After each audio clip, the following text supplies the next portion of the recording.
Mac and Perry in the place. Da-na-na-na. Mac and Perry go live to create. Da-na-na-na. Mac and Perry invite you to stay. Hello and welcome back to TELUS Storyhive's On Location in Lloydminster. We're at the Studio Encore Dance Center. My name is Daniel J. Perryman, local theatre and filmmaker based in Lethbridge, Alberta. And this is my lovely co-host, Michael Bartz. I make short films and podcasts about environmental sustainability. And this is Danielle Neron, owner of Studio Encore Dance Center. thank you so much for taking time and energy to sit with us and inviting us into your space. I'm super excited to dive into your interview and get to know a bit more about your artistic journey as a dancer and teacher and so much more. All right. I think if we just wind back the clock and we just kind of go from the beginning, Okay. What would be like your oldest memory that you can remember of engaging with art? Was it dance or was it something else? It was dance, for sure. My mom was a Highland dancer. So she was, she's Scottish, and so her parents put her in Highland dancing. And then she was teaching Highland dancing in her basement. There was no Highland dancing in Lloydminster. There was a ballet school, but there was no Highland dancing. So she decided to kind of start it up. My dad built her a studio in the basement, and I'd be hopping around watching her teach these girls. And that's my earliest memory of anything, really, is just watching my mom teach in our home. Yeah. And what does that mean to you now? Like that memory of seeing your mom doing that, and it's tricky. That's a really huge kind of thing to describe, because basically, like, I don't think she realized that at that moment she was laying out the rest of my life for me. So, I mean, I look back at that and I kind of think about just, the journey from a basement to where we are now is quite, like, it's amazing. And so, I feel like that was, like, it's just crazy to kind of see how things evolved over the years and how she really did it for me and my sister and my brother. Like, we all danced, and it was just, it's special. Yeah. What kind of, when you think back to that, like, what kind of feelings do you feel about it now? But also, like, in the moment, like, I imagine there was a sense of safety and just, like, joy in the room, and also discipline. Like, what kind of things come to mind when you think? Originally, like, I think my mom's dreams were only just to teach Highland, but at the time, because my mom taught Highland, there wasn't really a place for, I mean, like, the competitors didn't really want my oldest sister. So my mom could see that my sister, I was like one. So my mom could see that my sister was really talented. And so it started with just renting a space, hiring another teacher to kind of fill in the gaps of what she wasn't trained in. Right. And, growing up in a studio and having that spotlight, I would say the word that comes to mind first is pressure. It taught me a lot. It taught me how to, it taught me loyalty more than anything, because, everything that I did was under a magnifying glass.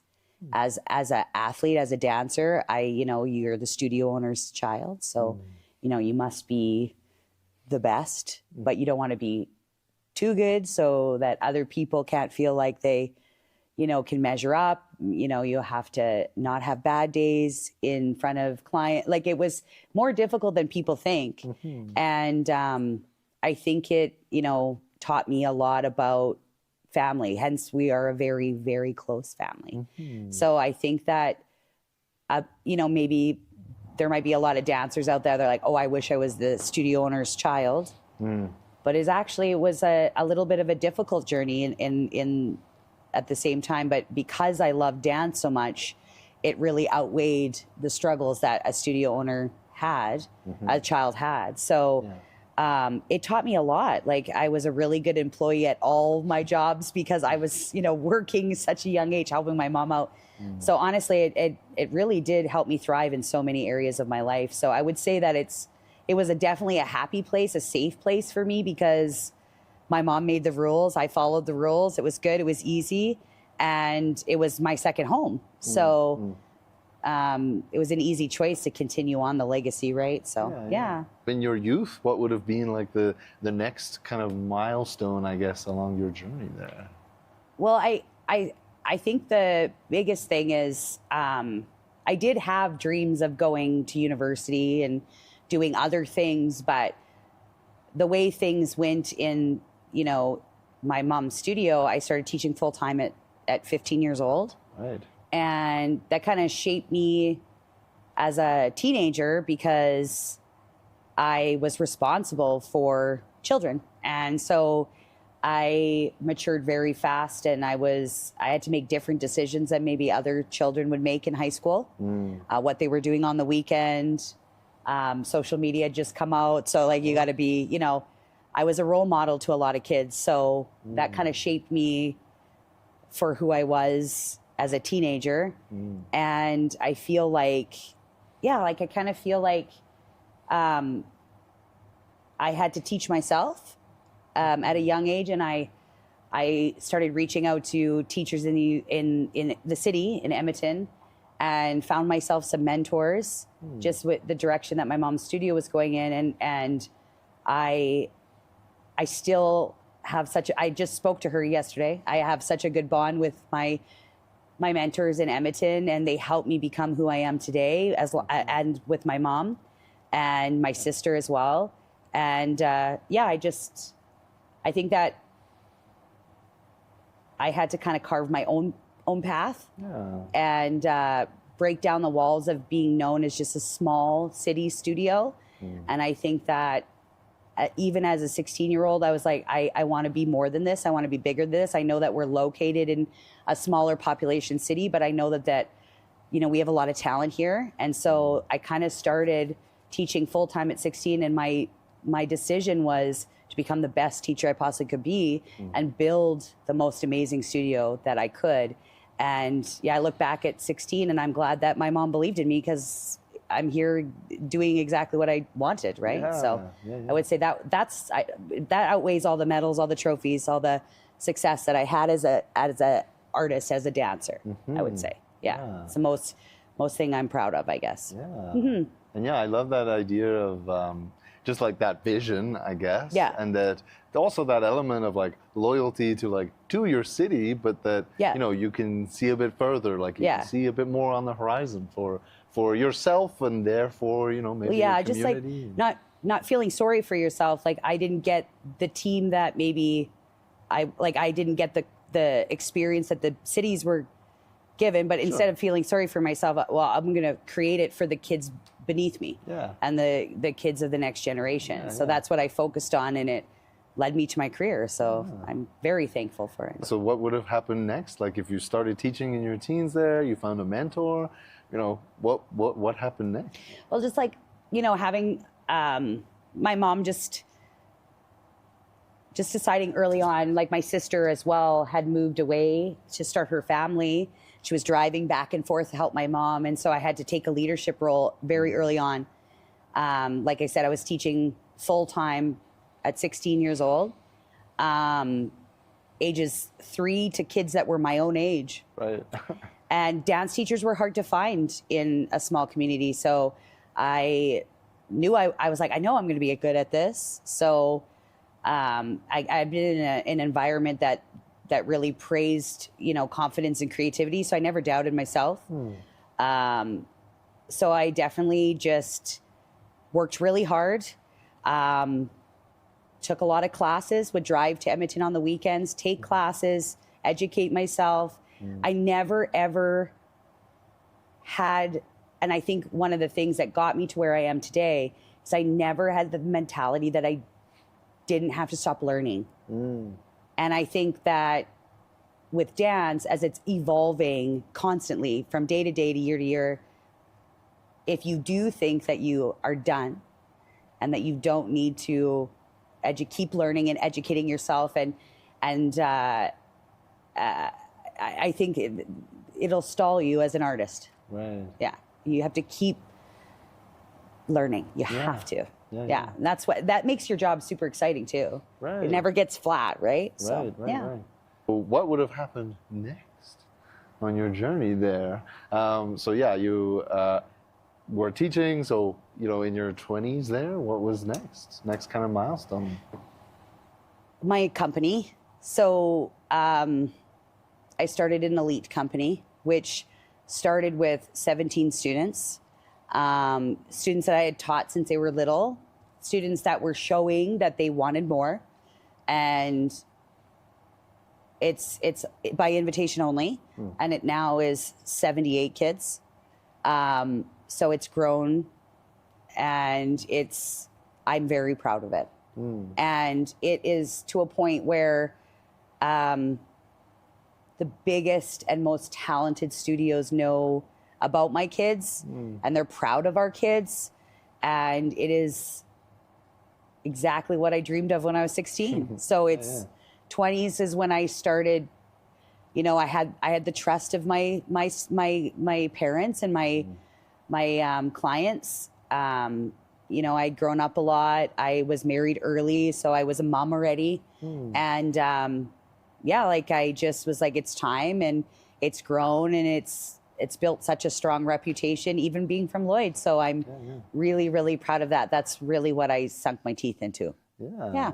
And so at what point did you start that? You were obviously working for Studio Encore. What was your role at Studio Encore when you started? So I was just a teacher. My mom was still the sole owner. And my mom would beg to differ. My mom would say that I've literally helped own it and run it since I was a young kid. But I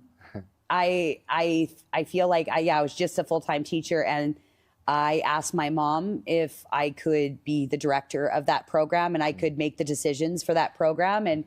And she gave that to me, and it was a small portion of the studio. And because she believes in me, because she knows, it's grown it grew so quickly, and it was very beneficial for her business, and she was very grateful. So when she stepped down and retired, she was very confident in how we were going to run things. Tell me a bit more about like that first year and those first students, and like what was my guinea pigs. Yeah. What was that like for you? It wasn't scary. I had a lot of support. By then, I had such amazing clients that were really loving and supportive of me, and I had really grown their kids as students. So there was a lot of support there. I had the support of my mom. Like, my mom always believed in me, and I had her to watch my whole life to see, how to handle things and how to handle things head on as well. And so although I was nervous to make that step into these higher level competitions, and it was everything that I wanted, and it was a great experience, which is why it's, tripled in size, and it's great. It was great. So you started a family, you started this elite program, you were a full-time teacher for Studio Encore. What would have happened next after that point?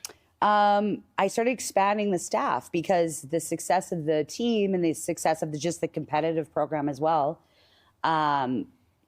it was just growing at a rapid pace. And I feel like the universe just kind of brought these amazing teachers into my life. And I'm really proud that my staff have been with me for 8 years. Like, I love that. Like, I don't see them as employees. I see them as teammates. And we make decisions together because we're all involved in the growth of our students. And we're partners versus, and I'm a big advocate for not micromanaging their art. I really want them to, if they come to me and they want any help, it's the same thing. I can come to them as well. And I feel like that's really given them the opportunity to grow and the opportunity to feel like they can explore anything that they want to when creating their art. So I love the atmosphere we have with the staff. Yeah. I'm super curious about how you maybe cultivate that, but just out of curiosity first, at that time, how big was your staff, and how big is it now? It was just this tight entity of me, my sister, and my mom. Oh, okay. I was just really scared to let anybody in, because everything was so, it was like a great just engine. Everything was working really well. Yeah. And then like there wasn't enough of us, it was just, there were so many students that we needed more space and more staff. And I just had this, like, one after the other, just these amazing people come into my life, and I'm like so grateful for them. And one of them I taught.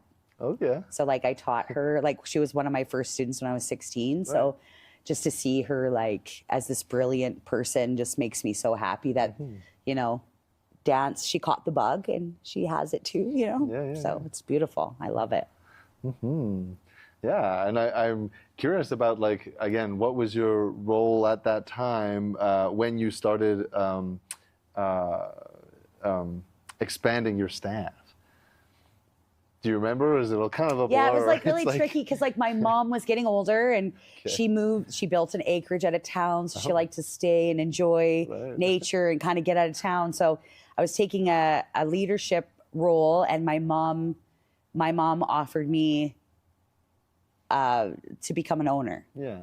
And so it was time. So my role was getting larger, and my mom was taking a step back. And same with my sister is the same thing. So we decided to split the business. So I've always been in charge of staff. Okay. And just making sure that I had to have more hands, because that came, like, there's a lot of work that goes into running a dance studio, more than just teaching dance, right? Just like, hundreds of hours of ordering costumes and sequins and rhinestones and tiaras and whatever. So, they just have really taken all that off my shoulders, and I'm able to kind of keep a very organized business because of them. So they know what I need, and I don't even have to ask. They know. Yeah, it's great. And we're at your dance center now. Right. But I understand you had moved. I did, yeah. So when was that in your journey, like being at the older space? And how long were you there? Well, we were there for 6 years. We had purchased a building, and I remember the day we bought it, and we were going through the blueprints, and I went, this is not big enough for what I have in my mind. Nice. And within 2 years, we had to rent a second space. I knew it. I hate to be the one in the family that says, I told you so, but I told you so, Mom. So we rented 2 spaces, but quickly that made me feel like the goals that I was setting in weren't, like, we were separated. So we had advanced at one building and we had competitive at the other. And I felt like, who are these competitive children going to look up to?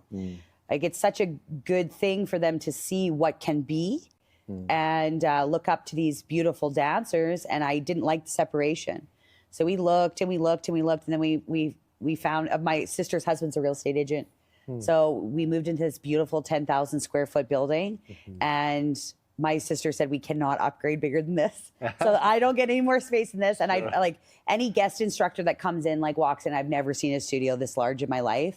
I feel completely spoiled. And every day I walk into it, I'm extremely grateful, very grateful for this space. And I feel like it is perfect for years and years to come. So, yeah. Your own kids, they dance, they compete? Yeah, all 3 of them, Yeah, when would that have kind of started on your journey? Well, our kids, mine and my sister's kids started earlier than anybody because they're called the studio babies. Like they basically came here, and we had like a nanny that would babysit them. And I was lucky because my husband's a school teacher, so there would be just a small crossover. So I'd throw them in a dance class at 1 year old. So they've been around it their whole life. But luckily, me and my sister, we had 4 girls. So they've grown up together dancing, which, I mean, I think they're closer than normal cousins because of dance and being on a team together. My son, we tried it. He does hip hop, and that's as much dance as he's going to give me, and I'm totally fine with that. He's a sports guy, and that's totally fine. But it's been amazing because we're able to get them. We remember what we were like as dancers, and it's even crazier to see how talented they are and their teammates. It's amazing. Yeah. What is on the horizon for you, and either you personally or Studio Encore? A goal of mine has always been to one of the things that has been a long part of my role in the studio is helping families through having competitive parents, how it is to have a competitive student and the pressures that come from that and the emotions that come from that. something that I look forward to is eventually maybe helping other studio owners that maybe are new to owning a business, helping them with tools to create a supportive space for their parents and their dancers going through competitive sports. Just with social media now and the pressures of everything, you know, kids are harder on themselves. And I think that, you know, I really had to pay a lot of credit to a lot of the mentors that I had growing up. And I think that would round it out for me is to mentor new young studio owners and be a place for them to call and utilize my experience to help them through things that I've dealt with. So that's something that I would like to, you know, possibly when I'm older, tour and just continue judging. I love judging. So that's something that I really enjoy, but that's something I think would be full circle for me. Yeah. Okay. Yeah. And see my kids take over the studio. Yeah, It would be nice. crossed. Yeah, fingers crossed. Right on. Yeah. So that's kind of like something that I would like to pay it forward, maybe. Interesting. And I mean, you know, you mentioned judging. Yeah. How long have you been doing that? When did that start? And Well, it's more difficult for me to judge than others just because I am in charge of an entire studio. It's to a point now in my career where I don't ask to judge, I get asked to judge. Right. So if it works in my schedule and I can fit it in and it is the right fit for me, I'll do it. But my main priority and my main focus will always be my students. Right. So I will be there. I will never miss anything for them. So I actually missed a solo competition this year because I was taking my daughter to volleyball in Hawaii. I got to go to Hawaii for volleyball. Nice. Daughter's a volleyball player on top of it. And it was it was painful to be away and to not be present and, you know, not being there for the hugs and the tears. Like, you know, if a kid fell or, you know, it was hard for me. So that's my main priority. Like I have severe FOMO when it comes to my dancers and being there for them. So again, it just has to work out perfectly that the schedule that my kids don't need me first. And kids, I mean, all of my kids, not just my own kids, like all my dancers. Yeah. Earlier, you mentioned like parents and that they are also part of the equation. Absolutely. Just like the dynamic there. Absolutely. And I was just curious if you had any more thoughts on like, on working with parents, like that it's not just about the kids, but that, you're also navigating, the parents and their relationships and, I don't know. Well, there's a lot of, like, with competitive sports in general, there's a lot of emotions that parents feel watching their children disappointed or, you know, there's level changing and there's like all kinds of pressures that come with that. And I think it's really important as a studio owner to understand that most of the time people just want to be heard and it's okay to listen. And I think that being someone that understands as a teacher, I just feel like it's very important to never forget what it's like to be 15, what it's like to be 14. And I think that the more you can understand, the less conversations you're going to have with parents. And I've always wanted to be a teacher where in 30 years from now, I have a student sitting at the table and she's telling her children that she used to be a dancer and her memory of me is, oh, she was the best. I don't want to ever leave a student with 30 years from now going, oh, I just want to put that in a file and close it. And I think the more that you're understanding and knowing that, say one student, there's a parent that loves them more than anything in the world, understanding that and making sure that those children feel that way, the more the parents will trust you. One of the questions we always try and end on with people is just that idea of, you know, how has creativity and maybe dance like changed and shaped your everyday life? It seems like it's been there a constant in your life. Yeah, for sure. Yeah, for sure. And so like, how has that shaped your life, do you think, if you had to try and summarize it? Okay. Yeah. I would say that my relationship with music is really important. I would say that music is the reason why I like to dance. I would say might not be for all dancers, or all teachers and dancers, but my passion for music what makes me a good dance teacher. I love, besides country. Sorry, country Sure, stars. no, I'm that's so okay. sorry. I like good old twangy 90s. Besides country, I would say that everything, and it's not that I don't listen to it, it's just not in my playlist. Yeah.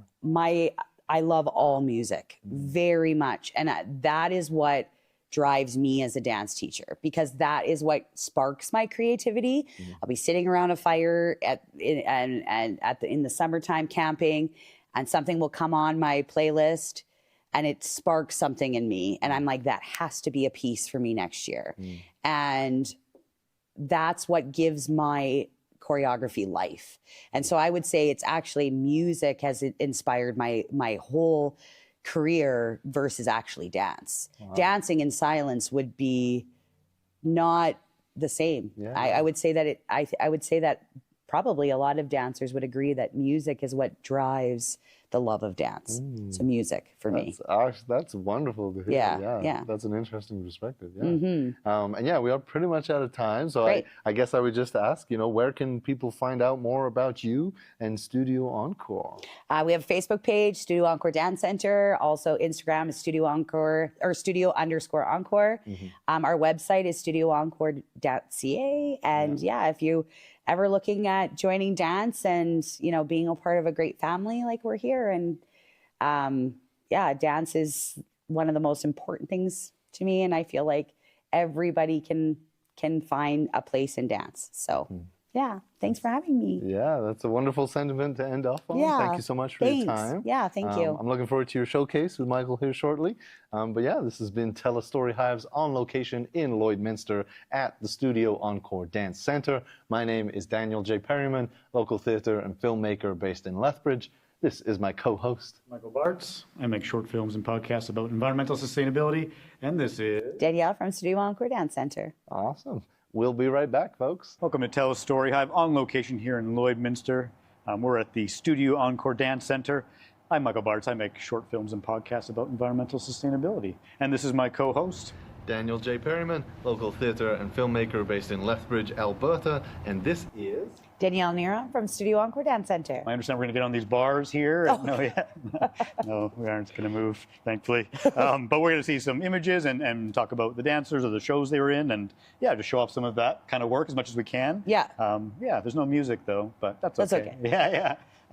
So I guess the first image we have, it's of Allie. Tell me about this. What was going on here? She's competing in Edmonton in a advanced accelerated competition.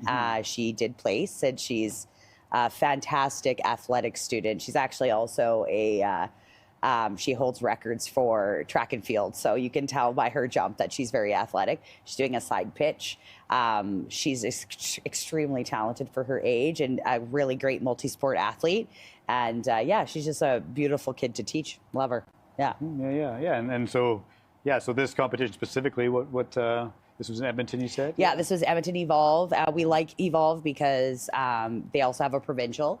So if you score a certain in the tops, you get to compete at provincials against the best of the best. So we like to go that because that allows us to really set our goals high, and it gives the kids something even more difficult really to work for.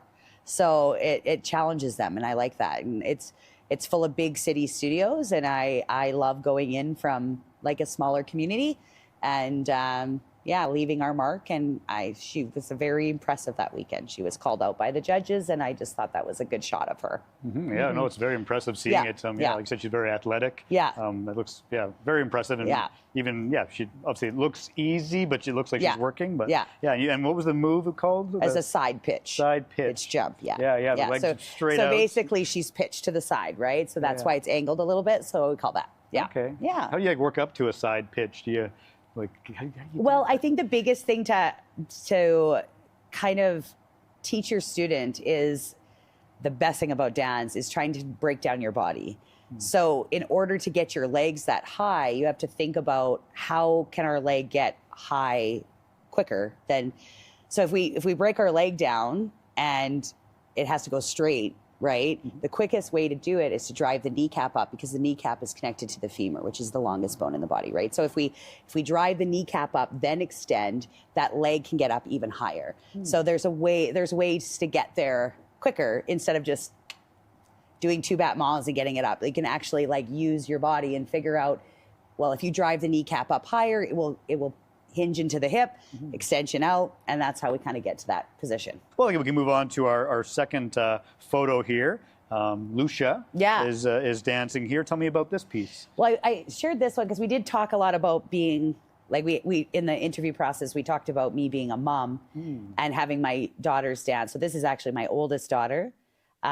She's 14 years old, and she's actually this is the start of her lyrical solo. She is in Saskatoon competing here. Beautiful performance. She's just doing the entrance and about to turn around and start performing. But I love this shot of her. It just makes her look so elongated. She's so stunning in it. And I'm a very proud mom. And like I said, it's a different journey to teach your own children. So that I am very grateful for my staff, because they teach them. It's sometimes nice for them to teach my kids. But yeah, it's been great. So I just wanted to share that picture of her. It's beautiful. You said she's like mid-term, but almost looks like a yoga pose or something. Yeah. But was this like a slower moving piece than maybe the first one we saw? Well, she's got a bat maw through the back, and she's like in a nice fondue, and she's just. Remember, I don't know anything about dance. That's so okay. No, you just said Chinese or whatever. She's just slow or fast. Yeah, it's a slower dance, so it's a lyrical. So lyrical is based on moving to the lyric. So it needs to be very expressive, and it needs to the movement needs to kind of move with the lyrics of the song. Yeah. You probably wouldn't know what song was playing. That song is a cover, actually, and that is a cover of Be My Baby.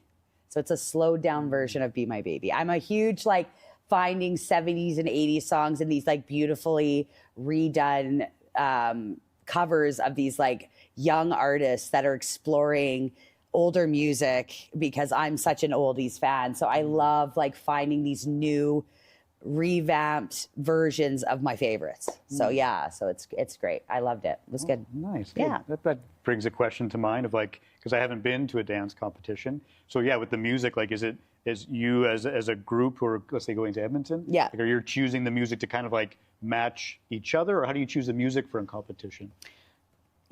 So basically how it works is, you look at your schedule for the year and say I have an accelerated advanced jazz line, which means I have 33 kids in the group. I want to find a piece of music that can match the energy of 33 kids. Okay. I want to find something that matches the way that they have been moving lately. How they, are they kids that are into this kind of stuff? What's interesting them, right? I want to create a piece that they can find joy in, right? I want to find a piece that challenges them. And I also want to find a piece that's different from the last year as well, so that I'm just kind of giving them more to look forward to. And again, that goes back to when I was talking in my interview, something will spark when I'm listening to music. And normally, I'm a 70s and 80s gal, so most of my music comes from those playlists, where my other teachers will balance out with maybe some newer music. So my kids can kind of get a little bit, but my students are pretty well prepared that something's coming from my 70s, 80s playlist, usually, or 90s. I still love the 90s. I grew up in the 90s. So, but for the most part, and then that piece that we choreograph will compete multiple times throughout the year. So nothing's made for the competition. It's made for the season. So we would choreograph that piece and it would compete, 3, 4, 5, 6 times, however many competitions we go into. So, but that's really, and then you also have to look at the age appropriateness of the song as well. And making sure that song really fits an average age of 12 years old or an average age of 17, 18. Because what I can use for a senior is different than what I can use for a 9-year-old, right? So you just got to really make sure that you understand music, I guess. You can't just throw anything on. You got to do your research. You got to read those lyrics. Yeah. Fair enough. Yeah. I can imagine even I'm sure you mentioned those decades, there might even be different styles that of even dance within those decades with that music. And with your jazz categories, you can actually play off of slower music and faster music, but there's a certain style that's there. And then lyrical, we do want to have something that's more of a ballad. We want something that's emotional. We want something that the kids can connect to. And then contemporary, it's a little bit more open. It's you can have things that are a little bit wider on the spectrum. And then, of course, ballet, like you have your demi character, you have character, and, all kinds of stuff. So, yeah, like it's complicated. Yeah, no, there's a lot to it. Absolutely, yeah. Yeah, well, hey, time for another photo. This is our third one, another one, Alicia. Yeah. What's going on here? She's doing another pitch jump, just like a different style, like just kind of showing that like each dancer can execute them a little bit different. She's a little bit higher on the top. So, this is just a pitch jump from her contemporary solo, and she's about to land down on the floor. And yeah, just proud mom. Really nice shot of her. Yeah. This would be a different dance. Yeah. In that same competition? Yeah, same competition right in Saskatoon. Yeah, yeah.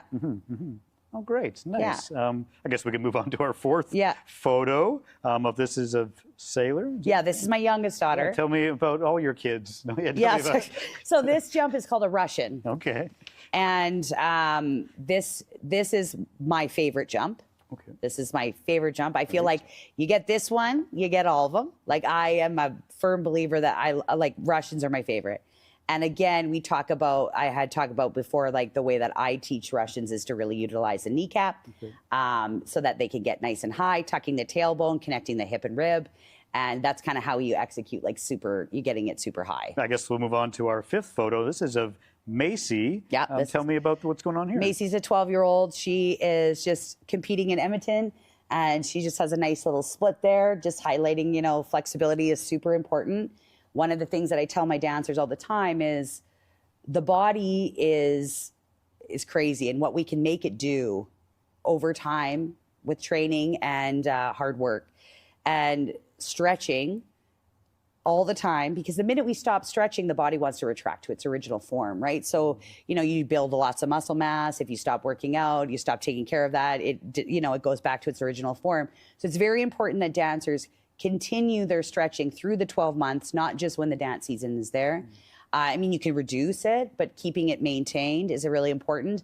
Dancers need flexibility in order for things to feel comfortable. Jumps non-flexible it's not comfortable. So flexibility is a really important to execute all the jumps that we just saw.